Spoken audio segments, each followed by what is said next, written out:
আল্লাহওয়ালারা কান্দে আর চোখ দিয়া দাড়ি বেয়ে বেয়ে পানি পড়ে। আল্লাহ ফেরেশতাকে পাঠায়, ফেরেশতা যা যা যাও, আমার বান্দার কোনো গুনাহ নাই, এরপরেও গুনার কথা স্মরণ করিয়া কান্দে।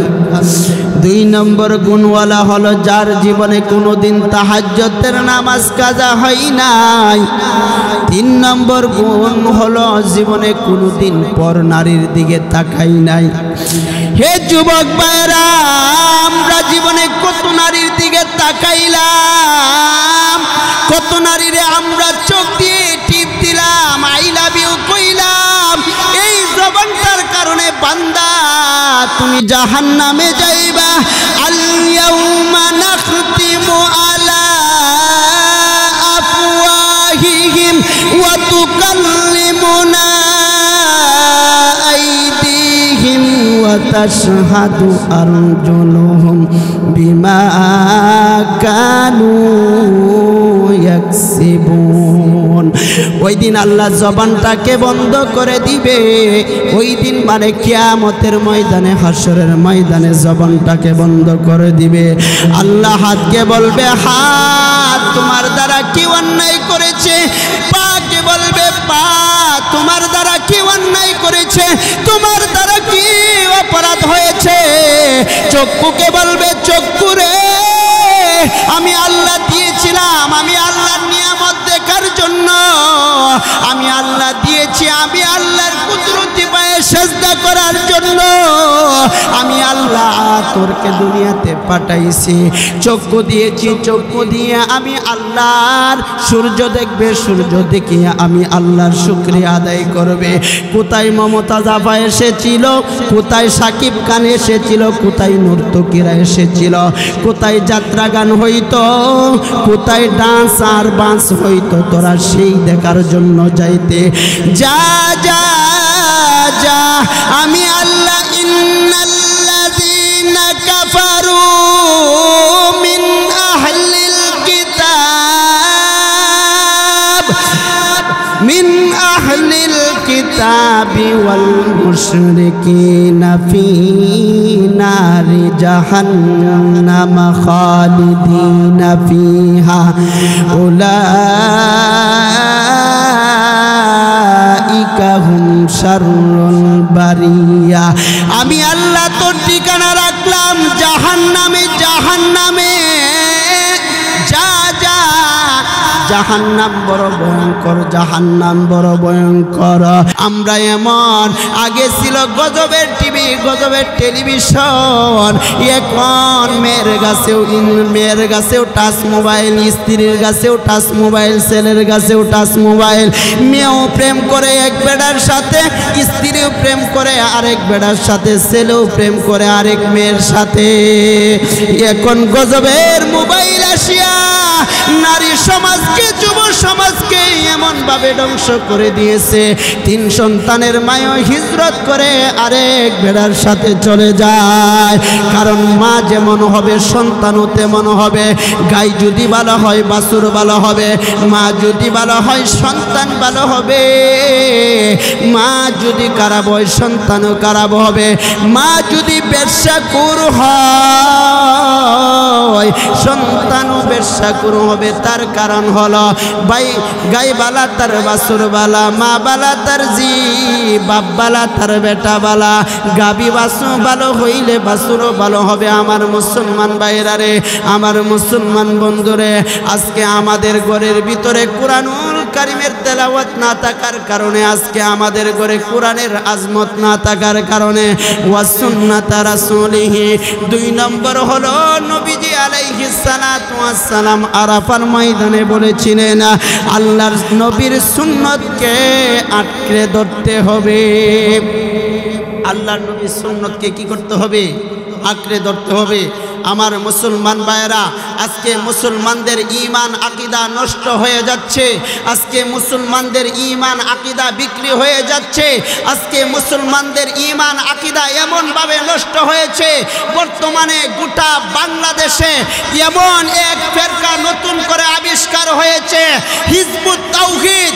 এই শয়তান হিজবুত তাওহীদের যে শয়তান সেলিম, হুসাইন মোহাম্মদ সেলিম, সে একটা কলেজের ছাত্র, সে বর্তমানে নারীদেরকে নিয়ে একটা ব্যবসা শুরু করেছে।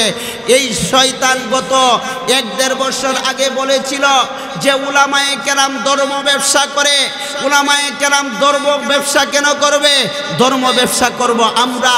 কি কই, এই শয়তান এই নারীদেরকে নিয়ে দাজ্জালি শক্তি নিয়ে, দাজ্জালি ক্ষমতা নিয়ে, দাজ্জালি ভাবে এই নারীদেরকে দিয়ে আজকে সে এমনভাবে কাজ করতেছে, এমনভাবে সে তার গল চাঙ্গা করতেছে।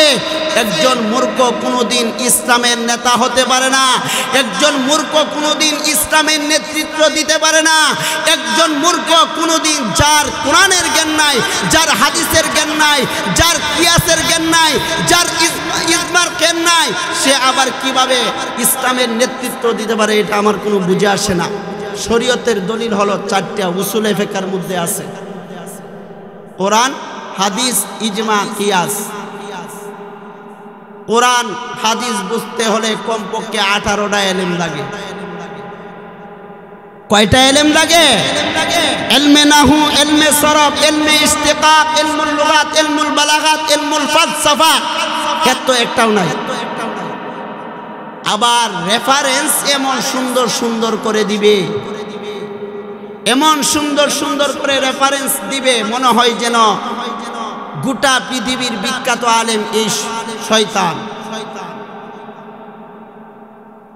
আমার মুক্তাগাছার মুসলমান ভাইয়েরা, এই হিজবুত তাওহীদের কোন নারী নেত্রী যদি আসে বই বিক্রি করার জন্য, আপনারা নারীদেরকে দিয়া, আপনাদের মা বোনদেরকে দিয়া, এই নারীদেরকে হাতে পায়ে বান্ধিয়া ময়মনসিংহের মুক্তাগাছার বড় বড় উলামায়ে কেরামদেরকে খবর দিবেন। এই হিজবুত তাওহীদ হলো একটা দাজ্জালি ফিতনা। এই শক্তি হলো ইহুদি খ্রিস্টানদের শক্তি, এই শক্তি হলো রামপন্থী, বামপন্থী, ইহুদি নাসারাদের শক্তি নিয়ে আজকে সেই সেলিম সে আজকে এই মাঠে কাজ করতেছে, মুসলমানদের ঈমানকে নষ্ট করে দিচ্ছে। আহলে হাদিস ফেরকা, আহলে কোরআন ফেরকা। আমি মিথ্যা বলতেছি কিনা আপনাদের মুক্তাগাছার গর্ব, আপনাদের বৃহত্তম ময়মনসিংহের গর্ব জিজ্ঞাসা করেন। আমি সত্য বলতেছি না মিথ্যা বলতেছি, আল্লাহ সাক্ষী। আমি আপনাদের সামনে যে আয়াতে কারিমা তেলাওয়াত করেছি, আলিফ লাম মিম, নবীজি আলাইহিস সালাতু ওয়াস সালাম যখন মক্কার কাফেরদেরকে বললেন, হে মক্কার কাফের বেদিনেরা, আল্লাহ রাব্বুল আলামিন আমাকে, আমার উপরে কোরআন নাজিল করেছেন এবং আমাকে নবী বানিয়ে পাঠিয়েছেন, এই কথা কি তোমরা বিশ্বাস করো? যখন আল্লাহর নবী এই কথা বলতে গেলেন, তখন তারা বলতেছে মুহাম্মদ মনে হয় বানায়া বানায়া কথা বলে। আল্লাহর নবী বলেন, আমি বানায়া কোনো কথা বলি না, আমাকে আল্লাহ যা জানায় আমি তোমাদেরকে তা জানাই। আল্লাহ যখন আমাকে জানায় না তখন আমি তোমাদেরকে জানাই না। আল্লাহ আমাকে জিব্রাইলের মাধ্যমে যা বলেন আমি তোমাদেরকে তা শোনাই। তারা বিশ্বাস করে না। তখন আল্লাহ তাআলা গোটা আরবের সমস্ত মক্কার কাফের বেদিনদের সাথে চ্যালেঞ্জ করেছিলেন, হে এটিকে উসুলের ভাষায় হরফুল মুকাত্তিআত বলা হয়। তাফসিরে জালালাইন মধ্যে তাফসীর করেছেন আল্লাহু আ'লামু বিমুরাদিহি। এই আয়াতের তাফসীর, এই আয়াতের ব্যাখ্যা বিশ্লেষণ একমাত্র আল্লাহ এবং আল্লাহর রাসূলই ভালো জানেন। হুজুর ঠিক কিনা?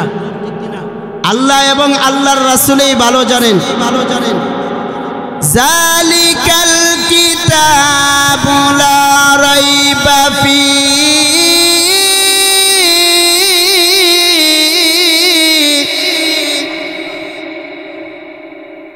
এটি এমন একটা কিতাব যেই কিতাবের মধ্যে কোনো সন্দেহ নাই।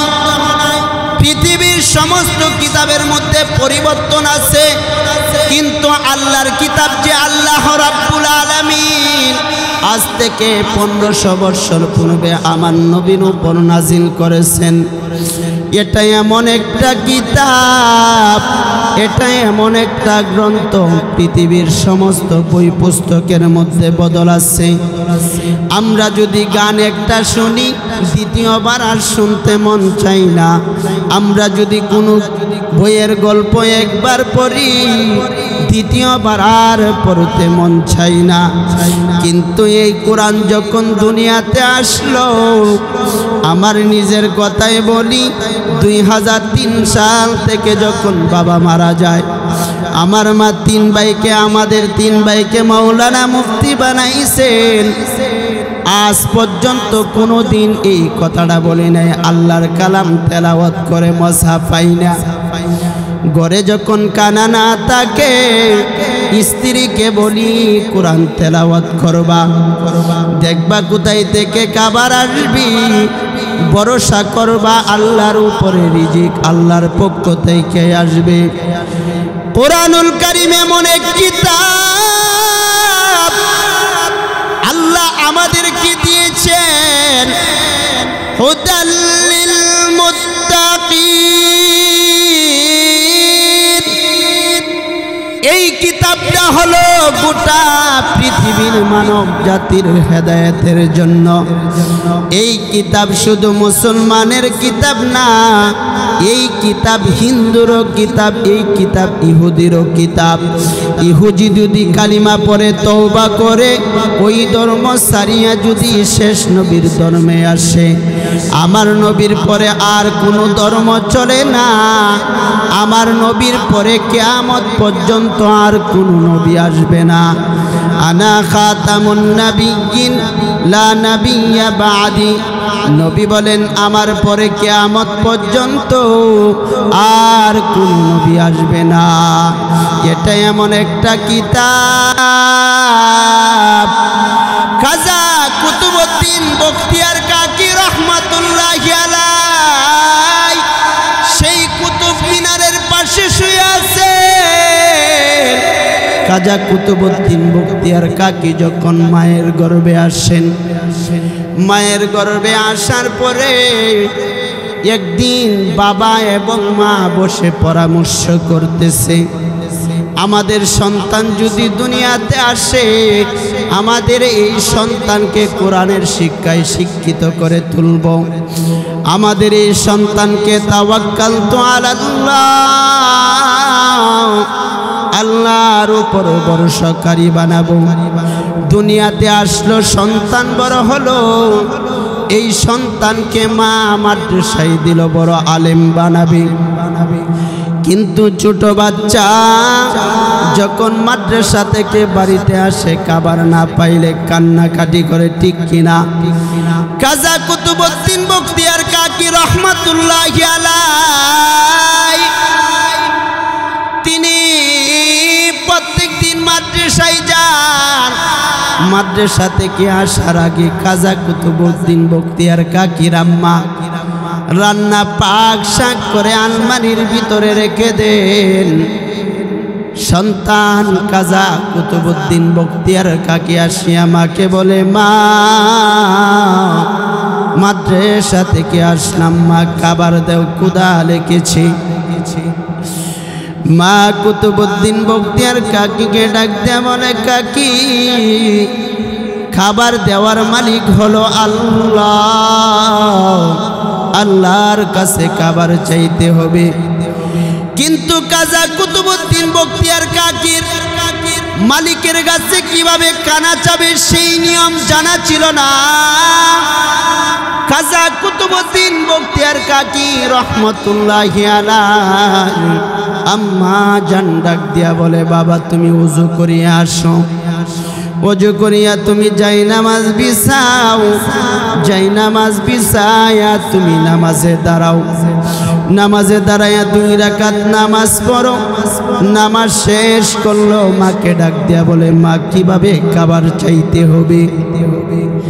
আজকে আমার মা ও আমার বোন, আমরা যারা সন্তানের মা হয়েছি, আমরা এখনো যারা সন্তানের মা হই নাই, আমরা আল্লাহর কাছে কাঁদবো, আল্লাহ আমার গর্ভে যে সন্তানটা আছে এই সন্তানটাকে খাজা কুতুবউদ্দিন বখতিয়ার কাকির মতো বানাইবা, হুসাইন আহমদ মাদানির মতো বানাইবা, হাফিজি হুজুরের মতো বানাইবা, ফিরজি হুজুরের মতো বানাইবা, কাকডহর মাদ্রাসার শাইখুল হাদিস মুমতাজউদ্দিন সাহেবের মতো বানাইবা।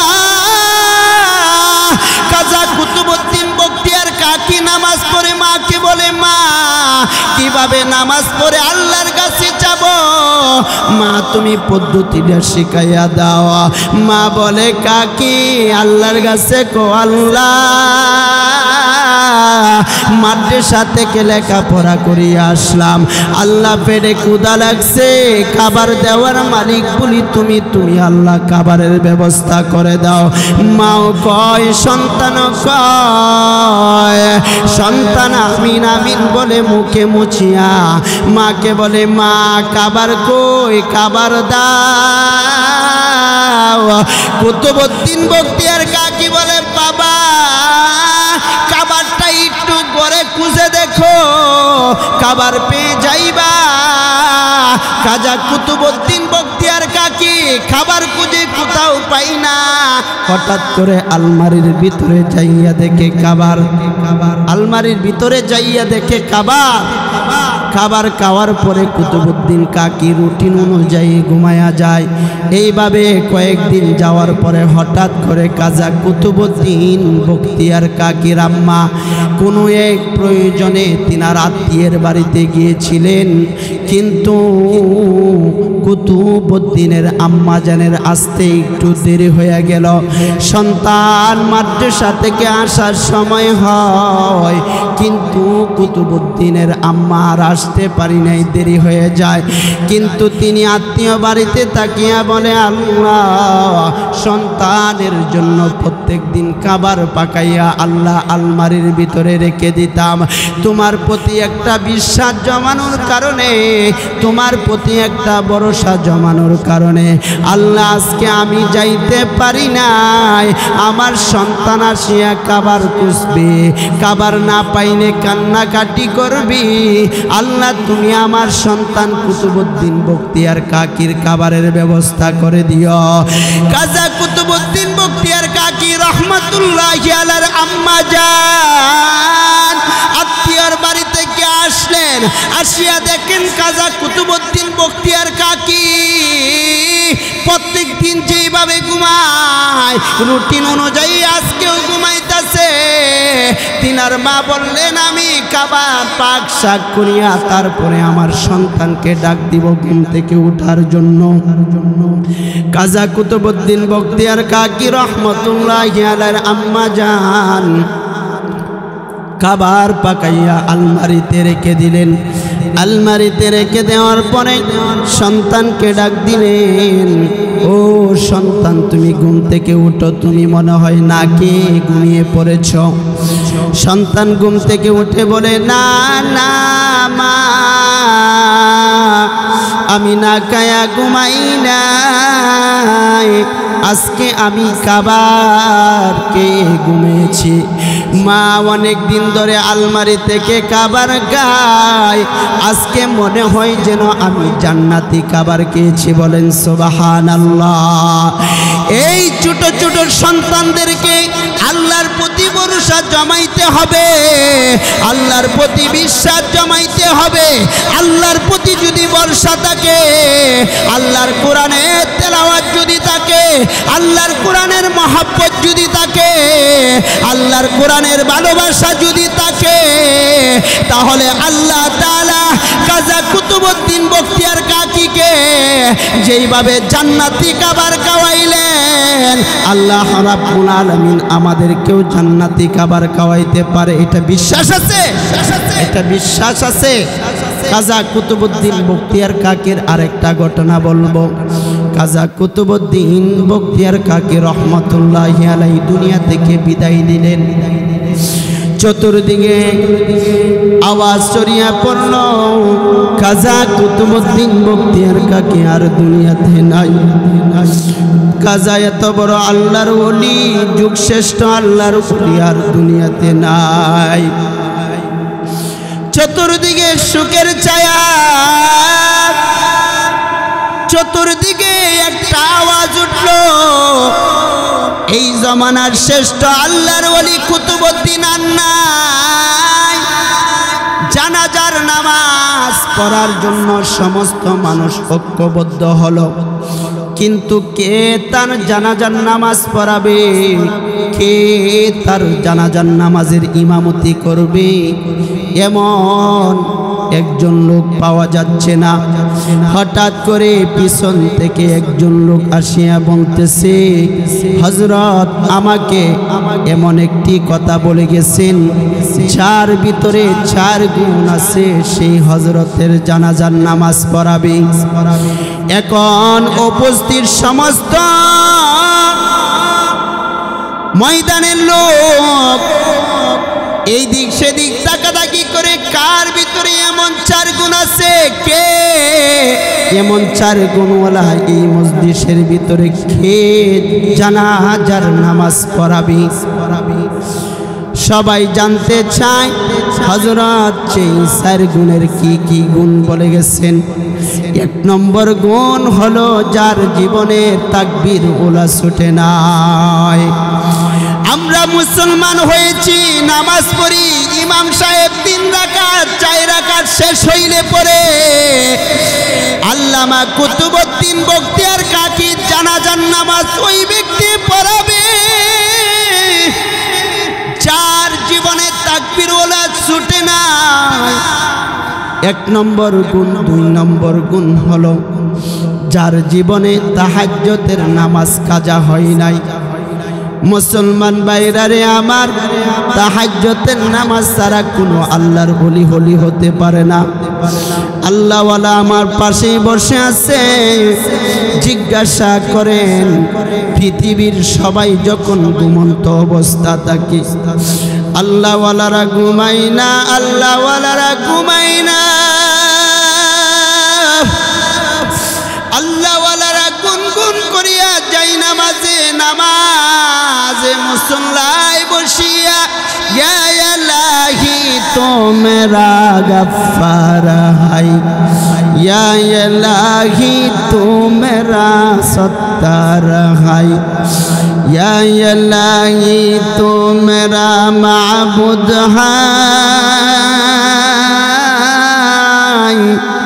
ইয়া ইলাহি তু মেরা মাশুক হাই।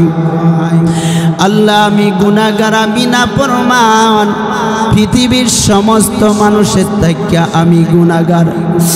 আমার মতো গুনাহগার আর কেউ নাই, আমার মতো পাপী আর কেউ নাই, আমার মতো কপাল পোড়া আর কেউ নাই। আল্লাহওয়ালারা কান্দে আর চোখ দিয়া দাড়ি বেয়ে পানি পড়ে। আল্লাহ ফেরেশতাকে পাঠায়, ফেরেশতা যাও, আমার বান্দার কোনো গুনাহ নাই, এরপরেও গুনার কথা স্মরণ করিয়া কান্দে। 2 নম্বর গুণওয়ালা হলো যার জীবনে কোনোদিন তাহাজ্জুদের নামাজ কাজা হয় নাই। 3 নম্বর গুণ হলো জীবনে কোনোদিন পর নারীর দিকে তাকাই নাই। হে যুবক ভাইরা, আমরা জীবনে কত নারীর দিকে তাকাইলাম, কত নারীরে আমরা চোখ দিয়ে টিপ দিলাম, আই লাভ ইউ কইলাম। এই জবানটার কারণে বান্দা তুমি জাহান্নামে যাইবা। আল ইয়াউমা নাখতিমু আলা আফওয়া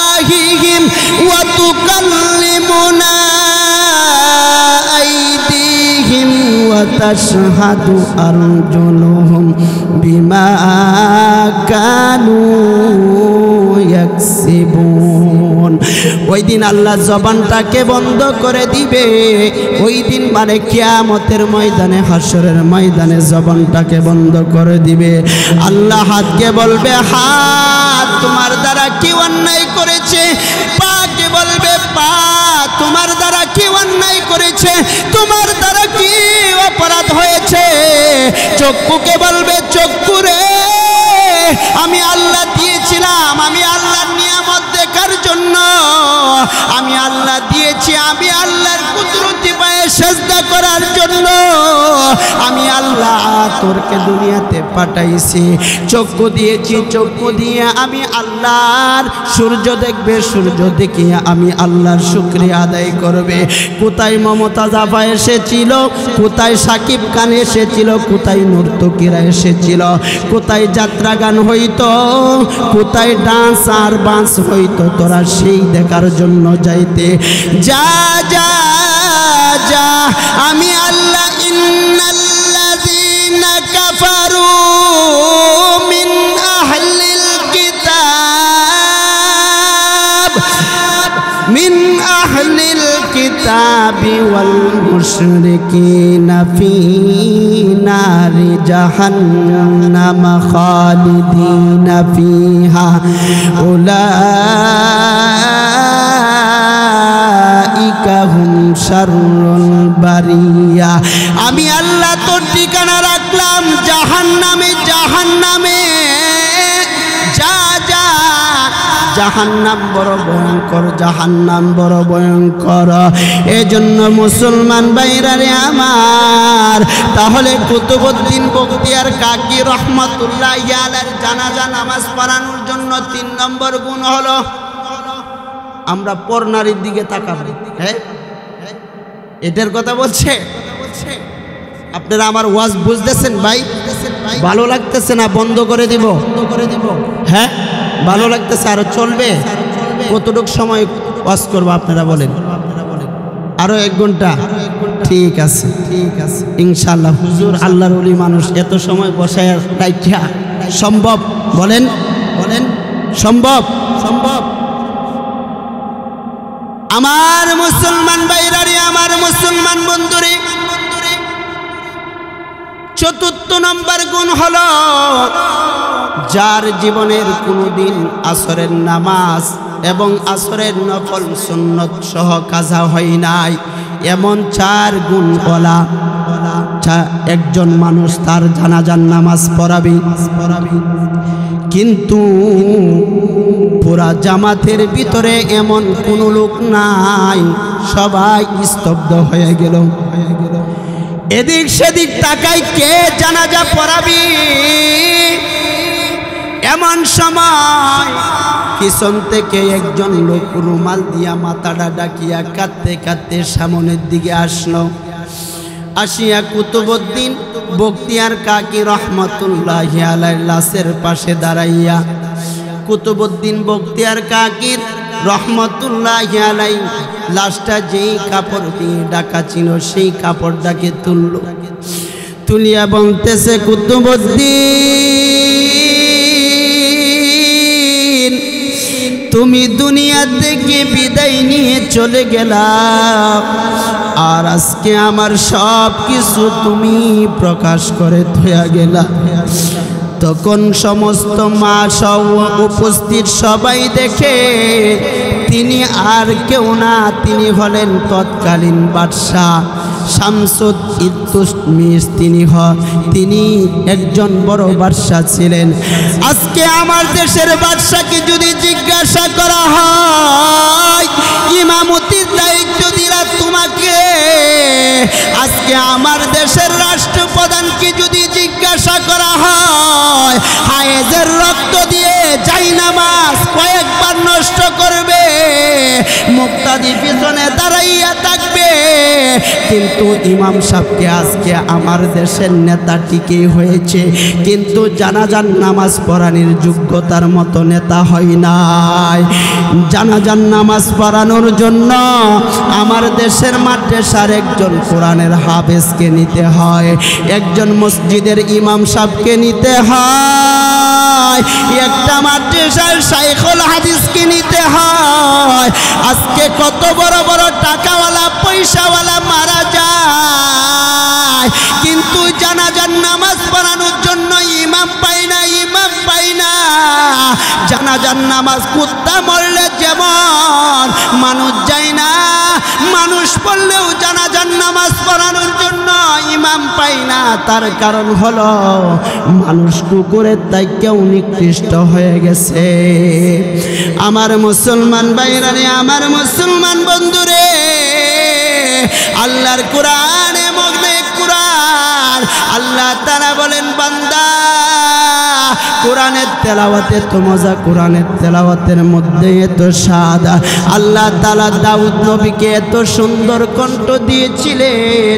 আল্লাহ তাআলা দাউদ নবীর কণ্ঠ শোনার জন্য দাউদ নবী যদি নদীর পাশে বসে জবর তেলাওয়াত করতেন, নদীতে যত মাখলুক ছিল সমস্ত মাখলুক নদীর পারে আসিয়া দাউদের কণ্ঠে কোরআন তেলাওয়াত করতেন। দাউদ নবী যদি জঙ্গলে বসে যদি জবর তেলাওয়াত করতেন, দাউদ নবীর কণ্ঠে জবর তেলাওয়াত শোনার জন্য জঙ্গলের যত মাখলুক আছে সবাই বীর জানাইত। আল্লাহ তাআলা দাউদ নবীকে বলবে, দাউদ,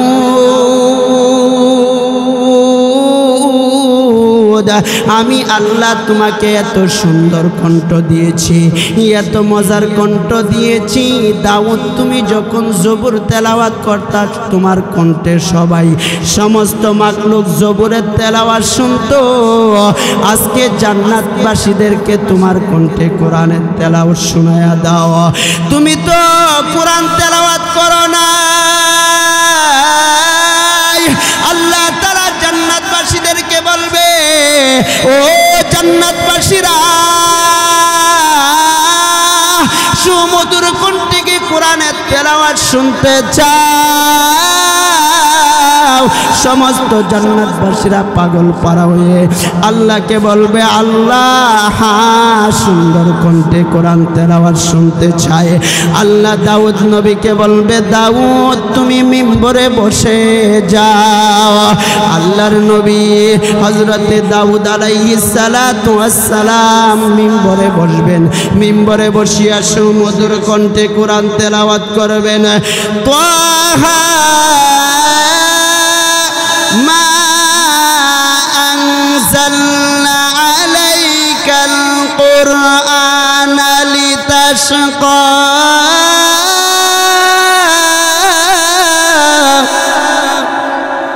ইল্লা তাযকিরাতান লিমান ইয়াখশা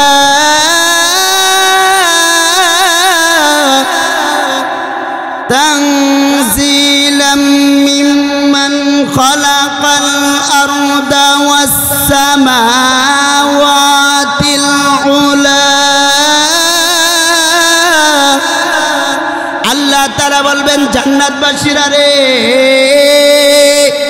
আরো সুমধুর কণ্ঠে কি তোমরা কোরআনের তেলাওয়াত শুনতে চাও?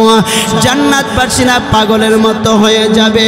হ্যাঁ হ্যাঁ, আল্লাহ আরো সুমধুর কণ্ঠে কোরআনের তেলাওয়াত শুনতে চায়। আল্লাহ তাআলা তার প্রিয় হাবিব, সমস্ত নবীদের নবী, সমস্ত নবীদের শ্রেষ্ঠ নবী, যাকে সৃষ্টি না করলে আল্লাহ আসমান জমিন চন্দ্র সূর্য গ্রহ নক্ষত্র নদী নালা একতাই গোটা পৃথিবীর কোনো কিছু সৃষ্টি করতেন না। আল্লাহর নবীকে আল্লাহ তাআলা ডাক দিয়া বলবেন, নবী গো, আপনার কতগুলি উম্মত আপনার কোরআন তেলাওয়াত শুনেছে, আর কতগুলি উম্মত আপনার কোরআন তেলাওয়াত শুনে নাই। আবু জাহেল জাহেল নবীর কণ্ঠে কোরআন তেলাওয়াত শুনেছে, আবুল আহাব নবীর কণ্ঠে কোরআন তেলাওয়াত শুনেছে। আল্লাহর নবী ঠিক গভীর রজনীতে আবু জাহেল আবুল আহাব শয়তানগুলি যখন ঘুমের সময় হইত, তখন আল্লাহর নবী ওযু করিয়া মসজিদ কাবা ঘরের ভিতরে ঢুকিয়া তেলাওয়াত শুরু করে দিতেন। আল্লাহ তাআলার পয়গম্বর যখন কোরআন তেলাওয়াত করতেন, তখন নবীজির কোরআন তেলাওয়াতের আওয়াজ শুনিয়া আবু জাহেল শুয়ে থাকতে পারে না, আবু লাহাব শুয়ে থাকতে পারে নাই, উতবা শুয়ে থাকতে পারে নাই। এই শয়তানগুলি কাবা ঘরের দেওয়ালের সাথে কান লাগায়া নবীজির কণ্ঠে সুমধুর কণ্ঠে কোরআন তেলাওয়াত শুনতেন। যখন মসজিদে নববীতে যখন বাইতুল্লাহর ঘরে যখন ফজরের আজান হইত, তখন একটা নেতার সাথে আরেকটা নেতার সাক্ষাৎ হয়। আবু জাহেল আবুল আহাবকে জিজ্ঞাসা করে, আবুল আহাব তুমি এখানে কেন এসেছ? আবুল আহাব বলে, মোহাম্মদ কি জিনিস তেলাওয়াত করে, তাই সে মনে হয় জাদুঘর। আমাদের যখন শোয়ার সময় হয় তখন সে কি একটা মন্ত্র তেলাওয়াত করে, যেই মন্ত্রের কারণে যেই মন্ত্রের তেলাওয়াতের কারণে আমরা শুয়ে থাকতে পারি না। এই মন্ত্রটা কি মন্ত্র? এটা এমন একটা মন্ত্র যেই মন্ত্র তেলাওয়াতের কারণে শুয়ে থাকতে পারি না। যতই তেলাওয়াত করে ততই মজা, ততই মজা, যত তেলাওয়াত করে ততই শান্তি পাওয়া যায়। আল্লাহ তাআলা ডাক দিয়া বলে, নবী গো, আবু জাহেল আবুল আহাব আপনার কণ্ঠে দুনিয়াতে তেলাওয়াত শুনেছে, কিন্তু কিয়ামতের আগ পর্যন্ত এমন কিছু উম্মত আসবে আপনাকে দেখে নাই, আপনার কণ্ঠে কোরআন তেলাওয়াত শুনে নাই। আল্লাহ তাআলা জান্নাতবাসীদেরকে ডাক দিয়া বলবে, জান্নাতবাসীরা রে, তোমরা কি দাউদ নবীর কণ্ঠের থেকে আরো সুমধুর কণ্ঠে কোরআনের তেলাওয়াত শুনতে চাও? লা ইলাহা ইল্লাল্লাহ, সবাই বলেন লা ইলাহা ইল্লাল্লাহ। আসিয়া কেলে রে প্রেম কেলা, ফেরাউন দেই যে কত যে জ্বালা, যতই জ্বালা দেউরে ফেরাউন, যতই জ্বালা দেউরে ফেরাউন, সর্বনায় আল্লাহর কালিমা লা ইলাহা। সবাই বলেন, একটু জোরে বলেন, লা ইলাহা ইল্লাল্লাহ।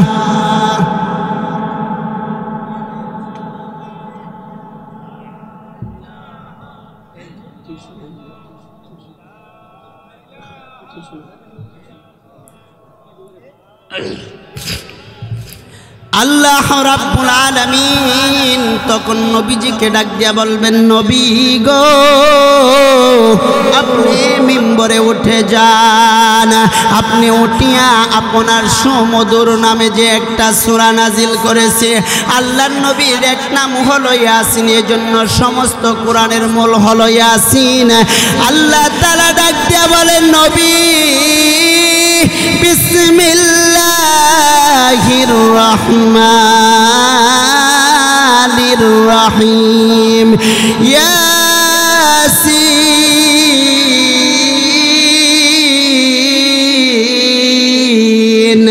ওয়াল কুরআনিল হাকীম,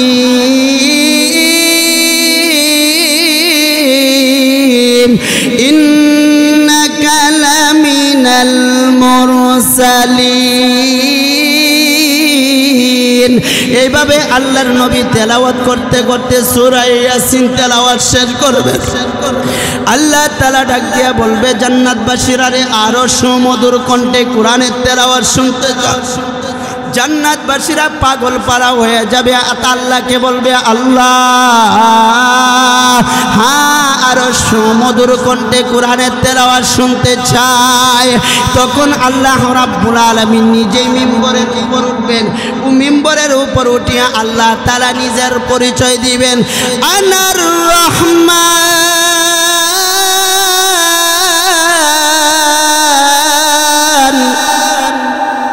আল্লামাল কুরআন খালাকাল ইনসানা আল্লামাহুল বায়ান